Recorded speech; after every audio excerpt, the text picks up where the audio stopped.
السلام علیکم۔ کراچی اور لاہور میں آلودگی کا راج، موسم بھی خشک، کل کیا ہونے والا ہے، حیران کن الرٹ جاری۔ تازہ ترین ویڈیوز کے لیے چینل کو سبسکرائب کر کے بیل آئیکن اور آل نوٹیفیکیشن پر کلک کریں۔ آپ کو بتاتے چلیں کہ کراچی میں آج دن بھر موسم خشک اور معتدل رہا۔ درجہ حرارت 29 سے 30 ڈگری ریکارڈ۔ رات میں بھی موسم انتہائی خشک اور ہلکا سرد رہے گا۔ سانس کے مریض احتیاط کریں۔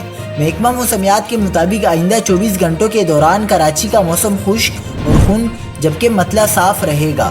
کراچی میں اگلے 3 روز رات کے اوقات موسم خنک ہلکا سرد رہنے کا امکان ہے۔ دن میں موسم 15 فروری سے گرم ہونے کا امکان ہے۔ دنیا کے آلودہ شہروں میں کراچی کا 17واں نمبر ہے۔ پاکستان کے آلودہ شہروں میں کراچی کا 6واں نمبر ہے۔ فضا میں آلودگی کے ذرات کی مقدار 157 پارٹیکولیٹ میٹر ہے۔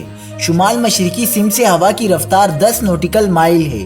دوسری جانب لاہور نے فضائی آلودگی میں اپنی پہلی پوزیشن نہ چھوڑی۔ پاکستان میں آلودگی کے اعتبار سے لاہور پہلے نمبر پر موجود ہے۔ محکمہ موسمیات کے مطابق لاہور کا موسم خشک اور سرد رہے گا۔ مزید خبروں کے لیے دیکھتے رہیے حق پاکستان نیوز۔